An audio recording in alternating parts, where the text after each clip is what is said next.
Welcome back to another unplanned podcast episode. My name is Jess, and today I'm going to talk to you about writing better to-do lists. Before we start, I just wanted to share a little bit of a personal update.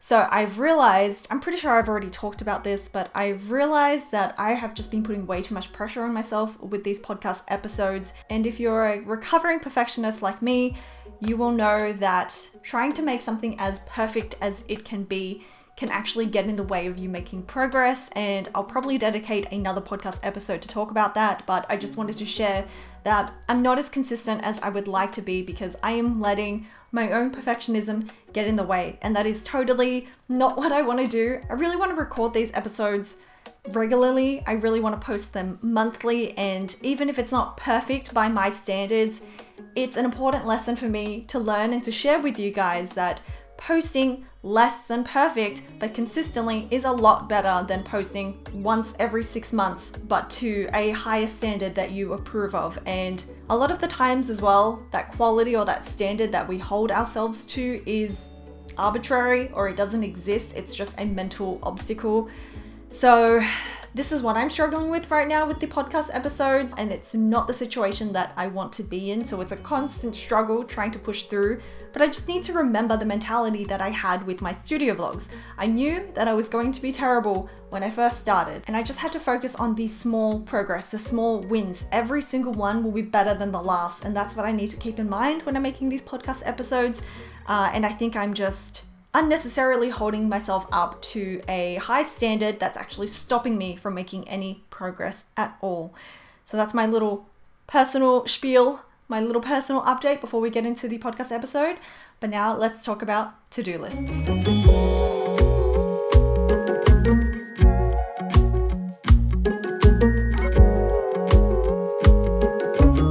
So everyone can write a to-do list, but I think there's an art to writing a good to-do list that actually helps you be more productive and efficient, not just overwhelm you. So not everyone needs a to-do list to be productive. I understand that we're all different and not everyone is as obsessive of a list maker as I am. But if you're like me and you juggle several different tasks or projects, and your day-to-day looks different, it's not the same consistent structure, you have several long-term goals, you get easily overwhelmed if you have a lot on your plate, and you find yourself overthinking about everything you need to do rather than actually taking action, then this episode is for you. So checklists help me stay sane because I can take all of the information out of my brain and put it down onto paper, just completely brain dump it. And it's really how I get everything done every day. There's a great quote by David Allen that says, "Your mind is for having ideas, not for storing them." So instead of using up your limited and precious mental energy thinking about all the things you need to do and trying to remember them, write them down instead and free up your mind so that you can really focus on the task. Make your to-do list efficient and streamlined so that it works for you, not just make you more stressed or overwhelmed.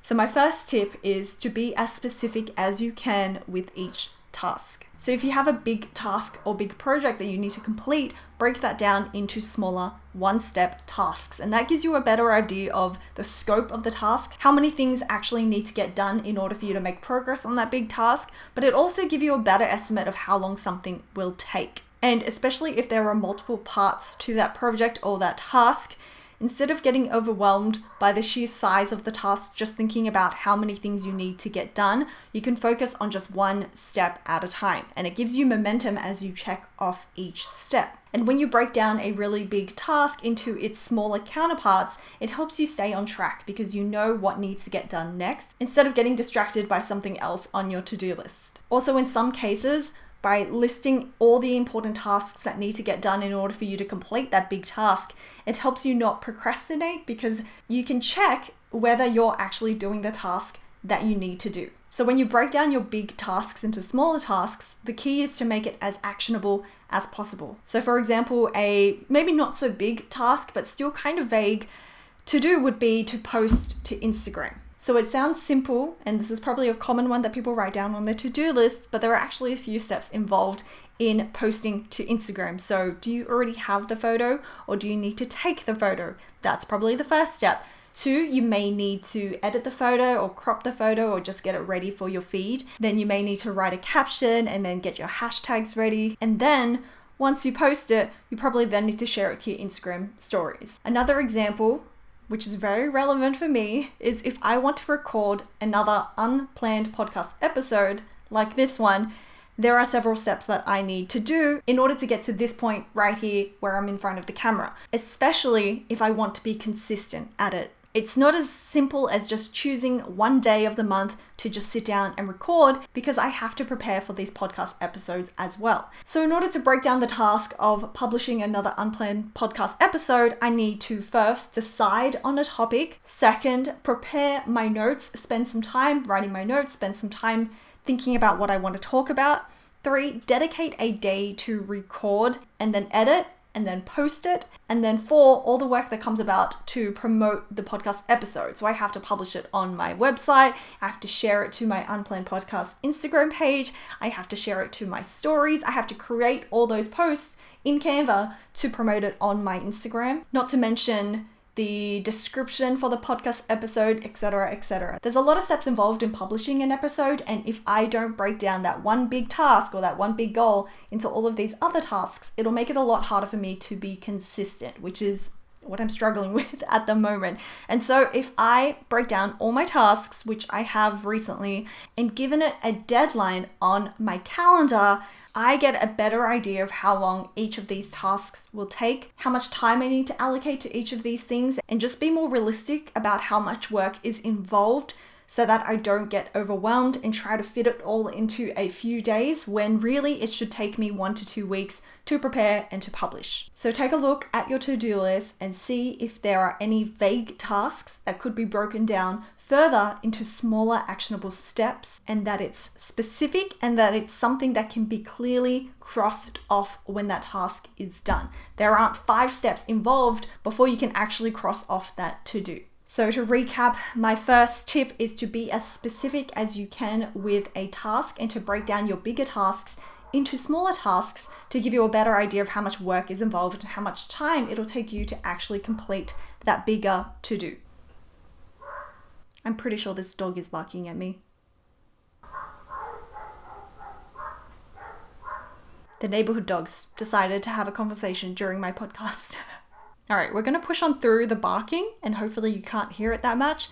But my second tip for writing a better to-do list is to draw from a weekly or monthly to-do list. And the purpose of this is so that your daily to-do list, the task that you write down today, is aligned with your longer term goals. And the reason why we want to be aligned with our longer term goals is so that we're productive, we're actually doing the things that matter and that move the needle, and we're not just busy. So your daily tasks that are related to your work likely don't just exist in a vacuum. So if you have long-term goals that you're trying to reach in your business or your personal life, then your daily to-dos should be dictated and influenced by those longer-term goals.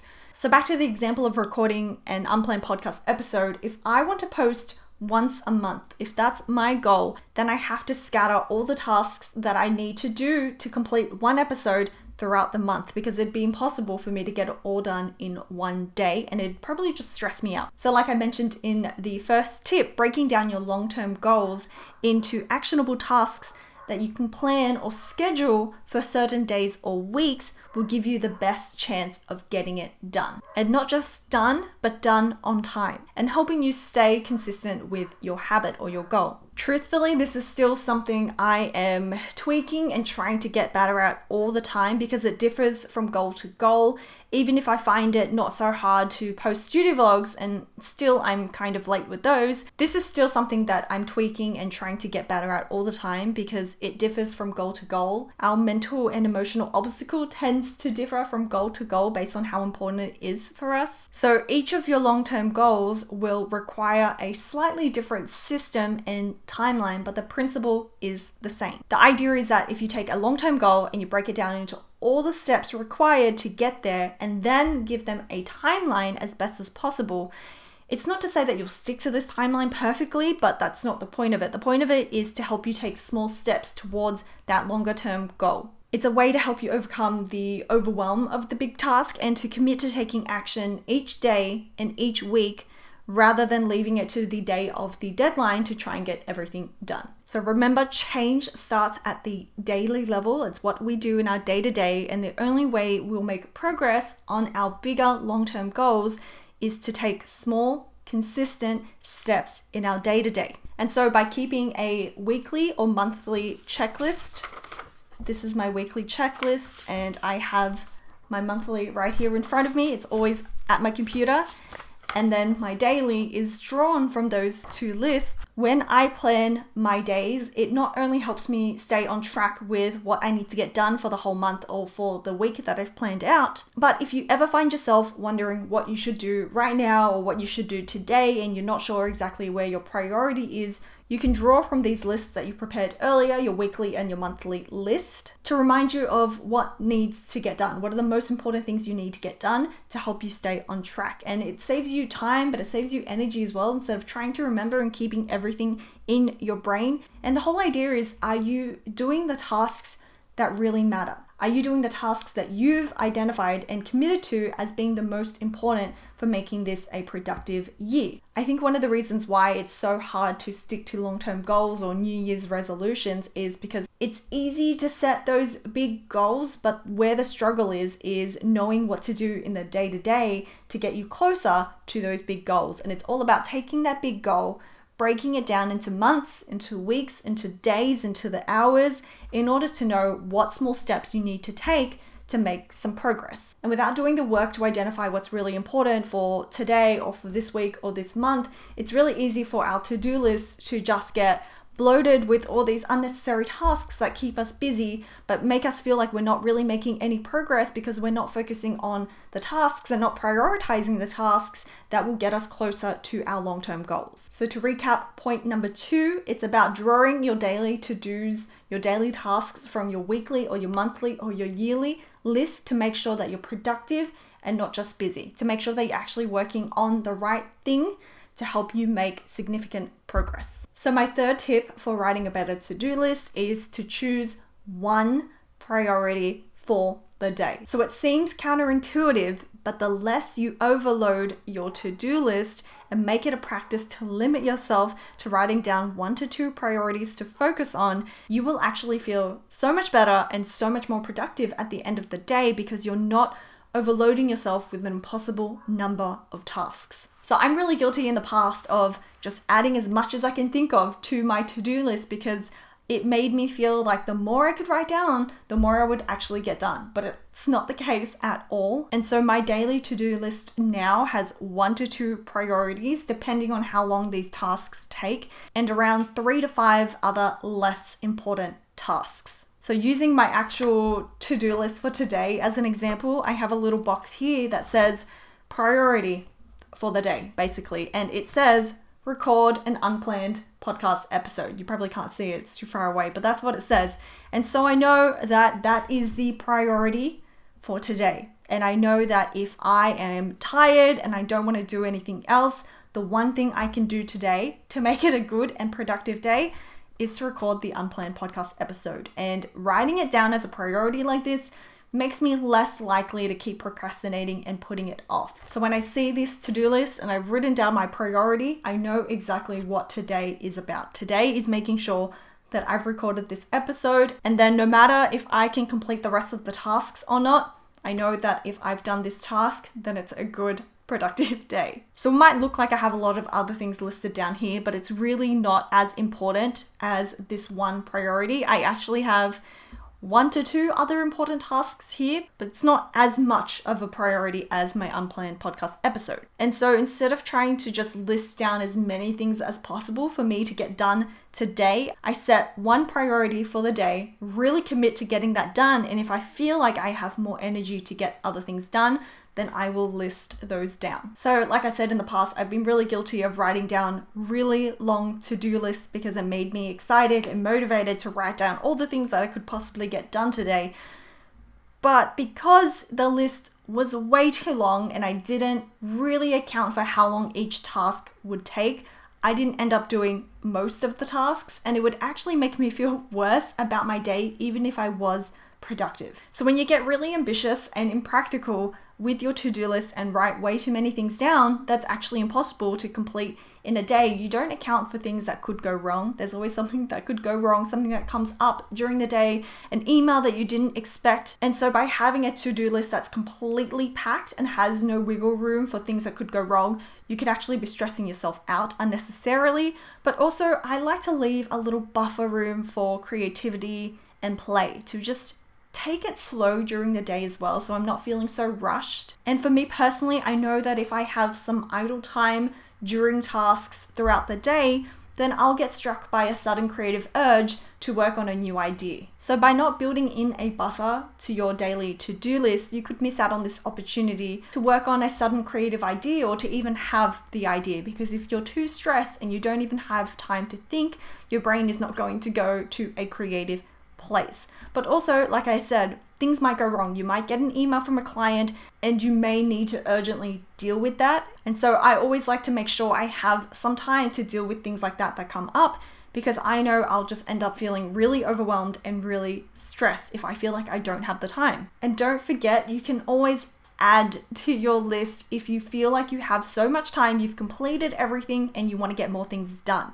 It's a lot harder to remove things, and it makes us feel worse about ourselves because we feel like we didn't complete everything that we set out to do. So even if you had a really productive day, but only half of it was completed because your list was impossible to begin with, you might find yourself focusing on the things that you didn't do rather than the things that you did do. So my tip is to keep your list small. Choose one priority for the day, and you can always add tasks later from your weekly or your monthly to-do list if you have time. But the more you add on your to-do list, the harder you make it for yourself and the less productive that you might feel because you weren't able to complete everything on your impossible to-do list that you set for yourself. And plus, it's a much better feeling to set only 5 tasks for the day, complete them all, feel like you have more space to do something else, and do an extra task. That's a lot better than setting yourself 10 tasks and only being able to do 6 out of those 10, even if it's the same. In those two situations, you'll feel much better in the first situation by feeling like you've done everything that you needed to do and you're doing an extra thing. So my 4th tip for writing a better to-do list is to migrate your tasks. Once you have finished for the day, don't just ignore your to-do list and the tasks that you didn't complete. If you didn't complete the tasks, move it to the next day's to-do list if it's still something that you want to get done. So migrating tasks is a bullet journal term, and it's just a fancy way of saying anything that didn't get done the previous day, you rewrite it on the next day. And like I said, if you have decided that it's not a task that is relevant anymore, it's not important anymore, and you don't need to do it, that's not a task that you need to migrate, and you can just cross that out or delete the task from your to-do list. So the reason why I think migrating tasks, while simple, is a really good method for to-do list is because it makes sure that no tasks get lost or forgotten on your past to-do lists. It forces you to review your day's tasks and to honestly reflect on your day by seeing what was completed and what wasn't. It could give you a better idea of how you're overloading your to-do list. Maybe you set yourself way too many tasks that wasn't possible given how long a task took. But it also, and this is probably the most important, it gets you to confront tasks that you keep procrastinating on. So if there's a task that you find yourself migrating every single day and keep moving it to the next day because you never get it done on a day, there could be something else there. It could be a signal that you're really avoiding or procrastinating it for a reason, and it could be a sign that you really need to prioritize it instead of just moving it to the next day. So I really love migrating tasks for that reason, because it gets you to honestly look at your day's to-do list and ask yourself, is this still really important? Do I still need to get this done? How many times have I moved this to another day? And is there a reason why I'm putting it off? Another thing you could do, instead of just moving it to the next day or deeming it no longer important and crossing it off your list, is to move it to your weekly or your monthly list. You might still decide that it's an important task to do, but realize maybe not right now. It's not a priority for right now. So you move it to your backlog to think about later. So the 5th tip for a better to-do list is time blocking. It's a really common concept, so I'm sure you've heard of this before. It's about taking your tasks that you need to do for the day, giving them a rough time estimate with a good buffer so that you're allowing for possible things to go wrong or things that come up, and scheduling that in your calendar. So at the time of writing my podcast notes, I did not use this method at all. Even though I loved the idea of it and I knew that it worked really well for people, I think I just didn't like the idea of filling up my calendar with so much stuff that I couldn't see the other priorities. And digital calendars don't work as well as I wish they did for me. But since writing these notes, it did inspire me to create a to-do list with space to write out my schedule and estimate how long things will take. And I've done this a couple of times now and I really, really like it. So I think I'm converted now because it gives me such a good idea of how long things should take and how much time realistically do I have to complete my to-do list. So for example, right now it is 1:15 p.m. and I am smack bang in the middle of recording my unplanned podcast episode, which is what I've written down in my agenda. So I am on time. Everything so far I am on time for. And even though I've also written out the tasks that I need to do for the day, writing them down with a time estimate gives me a visual idea of if I'm on track and how long I should be allocating towards something. So again, I love this method because it forces me to be realistic about how long something should take. It stops me from procrastinating because if I see that I'm meant to be working on something during this time period and I'm doing something else, then I know to bring myself back to doing the right task. And like I said, it's really easy to write down 10 things that you really want to do today, but if you break it down into how long it will realistically take you, you might realize that it's pretty impossible to do all of those 10 things. Time blocking is really good if you struggle with staying focused. So you could try out the digital version with Google Calendar, and it's great if you need more structure to your day. So it's like a way of giving yourself little mini focus sessions. It's like scheduling in a task that you know you need to turn up and be there for that time, like a little class, if you like to think of it like a timetable. And time blocking also works really well alongside the Pomodoro technique, where you schedule in a work session for 30 minutes or 20 minutes and then you take a little break. And you can also take advantage of your calendar notifications to automate when your next break should be, or when you know a session is finished, or when you should move on to the next one. So it's a really good way to add structure to your day if that's something that you struggle with, or if you struggle with staying focused throughout the day, because by planning it ahead, you know exactly what you need to be doing at what time, and you have a better realistic idea of all the things you can actually get done in one day. So my last tip, my sixth tip for writing better to-do list, is to just choose a format or a medium that's really fun or easy to use. So this is a really simple tip, but what you write your to-do list down on shouldn't really matter, but as creatives, I know it does for us. So there is no right answer here. It is totally subjective and totally up to your own personal preference.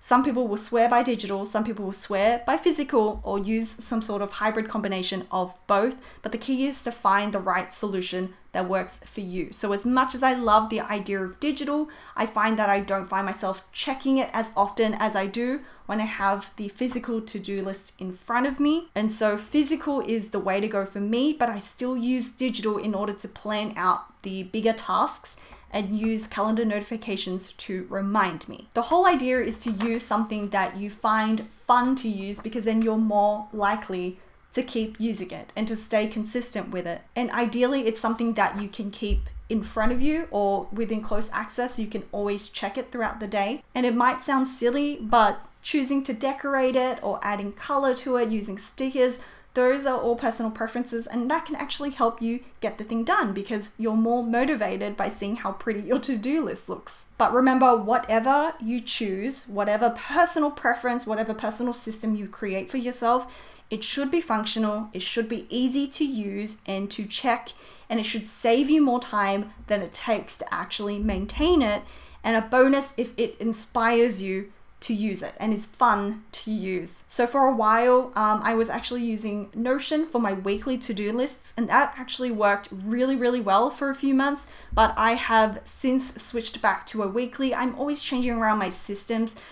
You might find that one system works for a while, but then you need to switch it up. That's fine. I think our systems, our productivity systems should adapt with us at our different stages of our life and our business. So currently, like I said, my personal preference is daily to-do lists in my pocket planner. This is where I get into the nitty-gritty of all the things that I need to do for the day, whether it's sending one email out or doing this one task. This is where I know I can tick it off every single time I do something. So for my daily to-do list, I alternate between my pocket planner and my new to-do memo agenda, because it depends on whether I really need to plan out the schedule for the day. But if it's a simple day with simple tasks, I just tend to use my pocket planner. And like I mentioned earlier, I use my digital calendar, both Apple and Google, for monthly scheduled tasks, in particular scheduling Patreon rewards, because those are recurring as well, and it's a lot easier to set that as a recurring event. But I also, once I've planned it digitally, I write it down on a physical calendar as well, because this is something I keep right in front of me and I glance out throughout the day. I glance out every single morning when I write my to-do list, and having that convenience there of seeing it right in front of me without needing to go to a different tab, open up my computer, that has just made it really easy for me, and that's just a personal preference. And like I mentioned earlier, I also have a weekly to-do list, because for me, there are tasks that I know I need to get done for the week. I just don't know what day yet to put it on. So planning out my week really helps me stay focused in the day-to-day as well. So that brings us to the end of the episode. I hope those tips were helpful. I hope it gave you some ideas on how to improve your to-do list. It's always a work in progress, and my to-do list is always a work in progress. I'm always looking for ways to improve it and to streamline it. But I feel like for the first time in years, I found a system that really works for me. It doesn't mean that there's no room to improve, but it's the first time that I've come close to feeling really satisfied with my to-do list, and that the system that I have customized for myself really helps me to get things done rather than stresses me out. Your to-do list should be working for you, and to get all of those thoughts out of your head so that you can use your brain to actually focus on getting the work done. I hope this episode was helpful. Thank you so much for listening to the entire thing, and I look forward to chatting with you over in the YouTube comments. Thanks again for listening, and I'll see you next month. Bye.